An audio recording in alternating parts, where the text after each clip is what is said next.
Salve, salve galera, Denis Bofarin, seja muito bem-vindo a este canal. Bom galera, eu tenho duas notícias, uma ótima e uma outra extraordinária. A ótima é que este vídeo ele está extraordinário e a extraordinária é que os próximos vídeos estarão tão extraordinários quanto esse. Vocês vão ver do que eu estou falando ao decorrer do vídeo. Neste vídeo vamos ver um tema que jamais um líder religioso ensinaria dentro de uma igreja, até mesmo porque da maneira que se é ensinado dentro de uma igreja, dentro do sistema religioso, é impossível aprender tais histórias na escritura. No sistema religioso, como nós já sabemos, eles retiram versículos isolados e criam sermões ali. Mas hoje vamos ver algo extraordinário. Fique até o final e você vai ver como é extraordinário este vídeo. Então vamos começar a ler lá em Gênesis, capítulo 17, versículo 19. Deus lhe respondeu: de fato, Sara, tua mulher, te dará um filho. Ele chamarás Isaque. Estabelecerei com ele a minha aliança, aliança perpétua para a sua descendência. Então aí é quando Deus fala para Abraão que Sara vai ter um filho e vai estabelecer uma aliança com Isaque. Essa é a aliança da promessa com Isaque. Mas reparamos que neste momento ele fala é a sua descendência, como de sendo um e não muitos. O próprio apóstolo Paulo ele chega a comentar esse fato. E isso está lá em Gálatas, capítulo 3, versículos 16 e 17. Ora, as promessas foram feitas a Abraão e ao seu descendente. Não diz e aos descendentes, como se falando de muitos, porém como de um só, e o teu descendente, que é Cristo. E digo isto, uma aliança já anteriormente confirmada por Deus, a lei, que veio 430 anos depois, não pode abrogar de forma que venha a desfazer a promessa. Então olha só, essa promessa feita a Isaque era referente ao descendente, que é Cristo, e não aos descendentes de Abraão, que veio segundo a carne, que foram os filhos de Israel, os judeus. Mas olha só como vai ficar interessantíssima essa história. Voltando lá para Gênesis capítulo 17, nós lemos o versículo 19, vamos continuar lendo o versículo 20. Quanto a Ismael, eu te ouvi, abençoá-lo-ei, falo-ei fecundo e o multiplicarei extraordinariamente, gerará 12 príncipes, e dele farei uma grande nação. Então, aí ele falou que de Ismael gerará 12 príncipes. Esses 12 príncipes são as 12 tribos de Israel. Ué, mas espera aí, as 12 tribos de Israel não veio de Jacó e Jacó veio de Isaque? Como pode então elas ter vindo de Ismael? Ismael é filho da escrava, da mulher escrava, é o primeiro filho. Isaque, sendo o segundo, representa Jesus, que Jesus também seria o segundo filho de Deus. O primeiro foi Adão, o segundo é Jesus. O primeiro foi terreno, da terra, o segundo é espírito, é do alto. A mesma alegoria é em Isaque e Ismael. E Isaque é o filho da promessa, que vai vir em Jesus. E Ismael é o filho da escrava, segundo o homem, segundo a carne. Pois foi a própria Sara que deu uma ajuda a Abraão ter Ismael, foi segundo o homem, segundo a carne. Mas olha só como vai ficar interessante ainda. Continue vendo esse vídeo porque está muito interessante. Vamos continuar lendo então do 21 ao 23. A minha aliança, porém, estabelecê-la-ei com Isaque, o qual Sara te dará à luz neste mesmo tempo daqui a 1 ano. E finda esta fala com Abraão, Deus se retirou dele, elevando-se. Tomou, pois, Abraão a seu filho Ismael e a todos os escravos nascidos em sua casa, e a todos os comprados por seu dinheiro. Todo macho dentre os de sua casa, ele circuncidou a carne do prepúcio de cada um, naquele mesmo dia, como Deus lhe ordenara. Aí ele estabelece a aliança com Isaque e não com Ismael, como vimos. Agora, indo um pouquinho para frente, lá em Gênesis, no capítulo 21, versículos do 8 ao 10. Isaac cresceu e foi desmamado. Neste dia em que o menino foi desmamado, deu Abraão um grande banquete. Vendo Sara que o filho de Agar, a egípcia, o qual ela dera à luz a Abraão, caçoava de Isaac, disse a Abraão: rejeita essa escrava e o seu filho, porque o filho dessa escrava não será herdeiro com Isaac, meu filho. Preste muita atenção nisso no que Sara falou para Abraão. O filho da escrava não será herdeiro junto com o meu filho Isaac, porque isto vamos ver mais lá para frente e Paulo vai falar sobre esta frase. Então, reparem muito bem, o filho da escrava não será filho com Isaac, que é o filho da promessa. Então, seguindo as ordens de Sara, Abraão expulsa Agar e o seu filho e eles então vão para uma região. Nós podemos ver esta região ainda em Gênesis capítulo 21, lá no versículo 21. Habitou no deserto de Parã e a sua mãe o casou com uma mulher da terra do Egito. Então Agar, junto com seu filho Ismael, eles foram para uma região de Parã.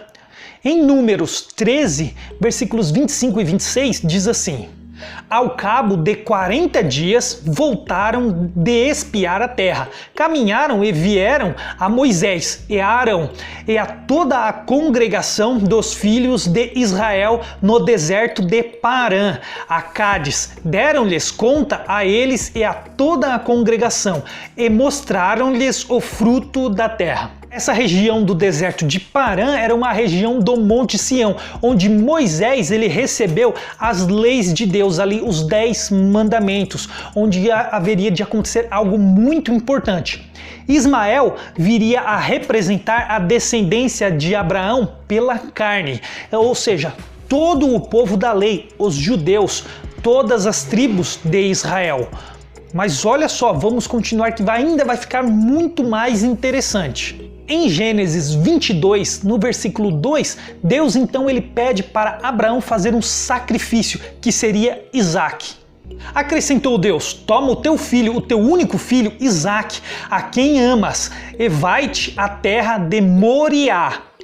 Oferece-o ali em holocaustos sobre um dos montes que eu te mostrarei. Então Abraão sacrificaria Isaac no Monte Moriá. Na história nós conhecemos que Isaac então ele não é sacrificado e um cordeiro fica preso no arbusto onde é sacrificado no lugar de Isaac. É uma simbologia do sacrifício que Jesus iria fazer na cruz, que nós também vamos ver um pouquinho mais na frente. Olha só, vamos continuar. Indo lá em 2 Crônicas, capítulo 3, versículo 1, diz assim: começou Salomão a edificar a casa do Senhor em Jerusalém, no Monte Moriá, onde o Senhor aparecera a Davi, seu pai, lugar que Davi tinha designado na eira de Ornã, o Jebuseu.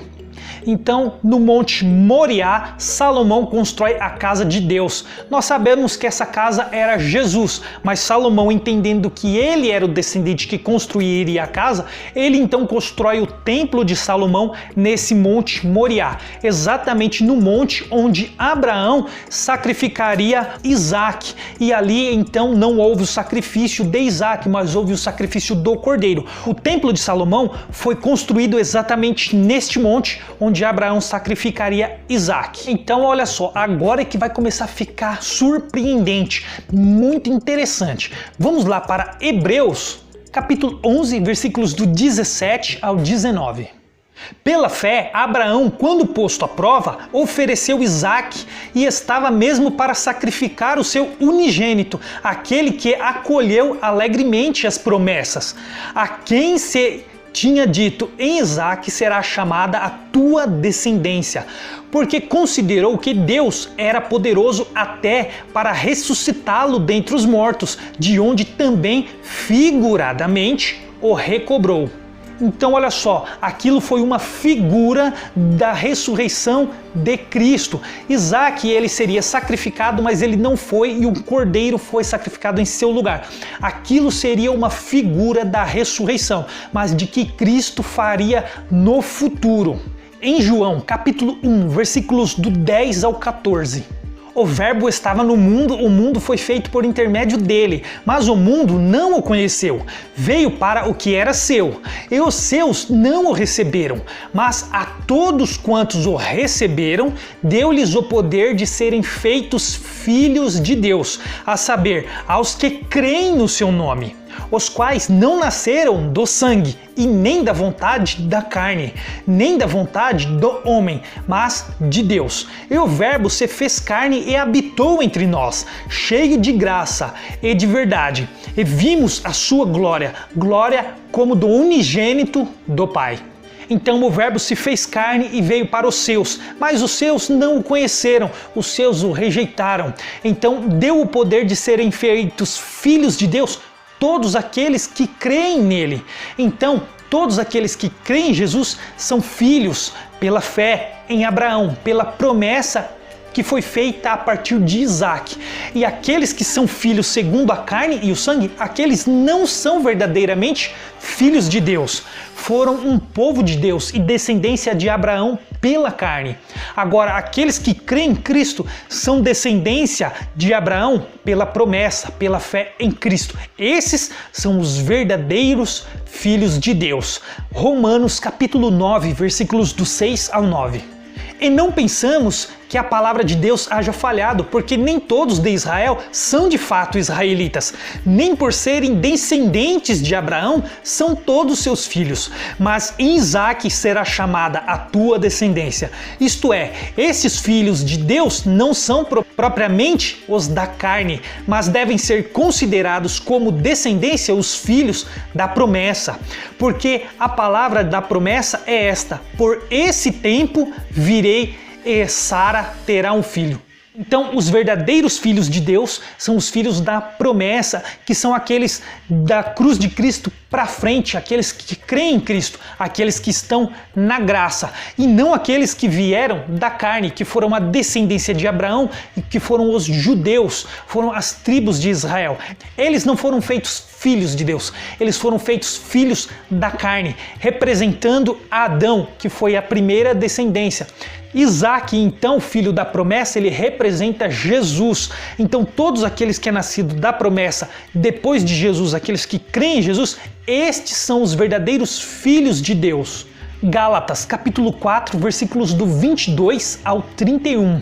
Pois está escrito que Abraão teve 2 filhos, um da mulher escrava e outro da livre. Mas o da escrava nasceu segundo a carne, o da livre mediante a promessa.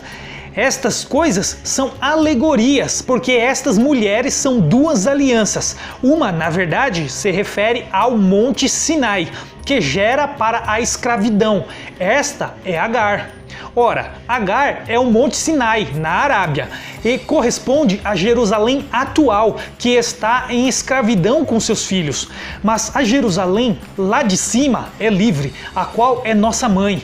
Porque está escrito: alegra-te, ó estéril, que não dás à luz, exulta e clama, tu que não estás de parto, porque são mais numerosos os filhos da abandonada do que os da que tem marido. Vós, porém, irmãos, sois filhos da promessa, como Isaque. Como, porém, outrora, o que nascera segundo a carne perseguia ao que nasceu segundo o Espírito, assim também é agora. Contudo, que diz a Escritura? Lança fora a escrava e o seu filho, porque de modo algum o filho da escrava será herdeiro com o filho da livre. E assim, irmãos, somos filhos não da escrava, e sim da livre.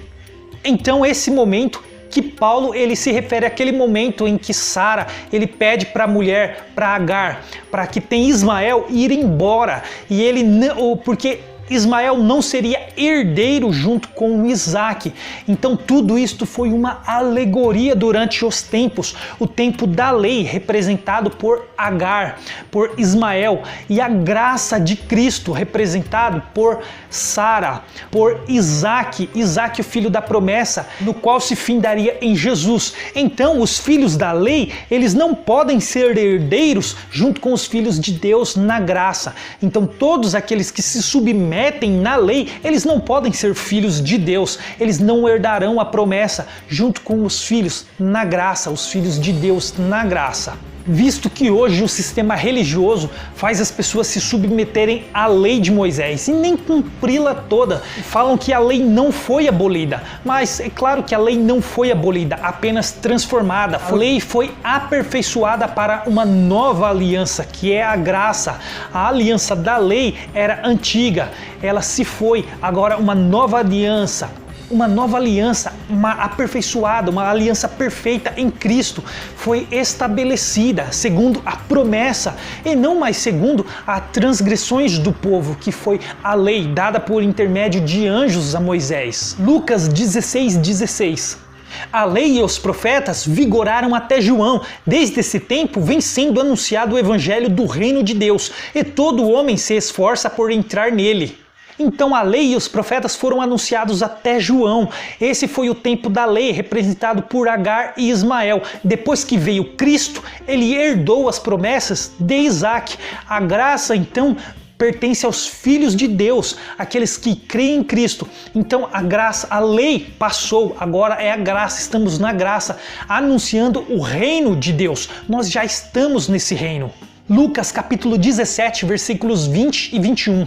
Interrogado pelos fariseus sobre quando viria o reino de Deus, Jesus lhes respondeu: não vem o reino de Deus com visível aparência, nem dirão ei-lo aqui ou lá está, porque o reino de Deus está dentro de vós. Então o reino de Deus, ele está dentro de nós, e não dirão ele ali ou ele aqui, ele está dentro. Hoje nós recebemos o Espírito Santo, no qual nós somos um templo onde habita o Espírito Santo, que é a presença de Deus. Deus, assim, ele tem um mediador conosco, que é Jesus Cristo, que envia o Espírito Santo e nos faz agora ter uma intimidade maior com o Pai, através de Cristo. Nós já estamos nesse reino. O sistema religioso, ele fecha as portas do reino para as pessoas, eles não entram e também não deixam ninguém entrar, porque o reino agora está em Cristo, não está mais na lei. A lei foi representada por Agar e Ismael, mas passou quando Cristo morreu na cruz, findando ali todo esse tempo. Então ele herdou as promessas de Abraão, que foi feita a Isaac, trazendo então o tempo da graça. E nós estamos em graça, irmãos. Nós estamos na graça, nesse reino de Deus. O reino está dentro de cada um. Hebreus 12, versículos 20 ao 28. Pois já não suportavam o que lhes era ordenado, até um animal, se tocar o monte, será apedrejado. Na verdade, de tal modo era horrível o espetáculo que Moisés disse: sinto-me aterrado e trêmulo.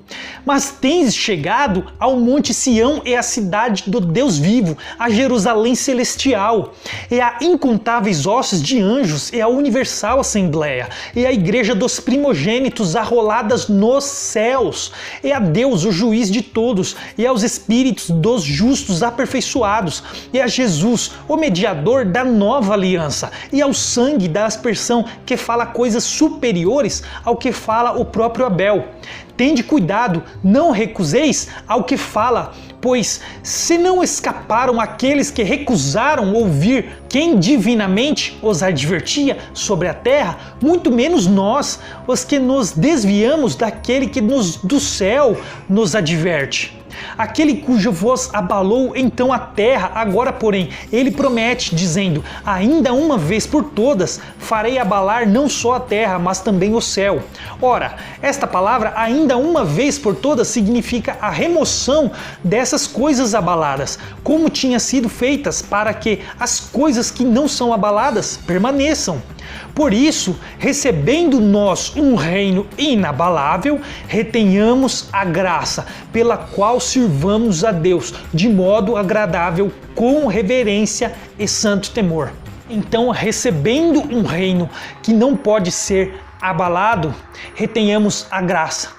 Então nós que estamos na graça somos feitos filhos de Deus por crer em Cristo. Não voltamos então a um jugo de escravidão que é da lei de Moisés. Eles, os pessoal da lei, são filhos segundo a carne e sangue. Eles não podem ser filhos de Deus e herdar segundo Isaac, porque são filhos da escrava. Os filhos da escrava não herdarão com os filhos dá livre. Nós da graça, portanto, somos livres na graça de Deus. E não usemos dessa liberdade para dar vazão à carne. Então, nós que estamos na graça, nós somos feitos filhos de Deus. O sistema religioso aprisiona e escraviza as pessoas novamente na lei de Moisés, que eram para os escravos, os judeus, aquele povo que foi representado por Ismael, por Agar, aquele povo que foi escravo. Jesus libertou eles, indo até eles, só que eles não receberam Jesus, eles rejeitaram e mataram Jesus. Portanto, agora todo aquele que nele crê, que crê em Jesus, no sacrifício dele, se torna filho de Deus, através de Cristo, que é nosso único mediador. E não, irmãos, não voltemos ao jugo de escravidão, que é a lei de Moisés. Nós estamos na graça. Bom, esta foi a mensagem deste vídeo. Se você gostou, deixe o seu like. Se você não é inscrito, se inscreva no canal e ative o sininho para receber os próximos vídeos, que como este estão também extraordinários. E eu espero você no próximo. Até lá!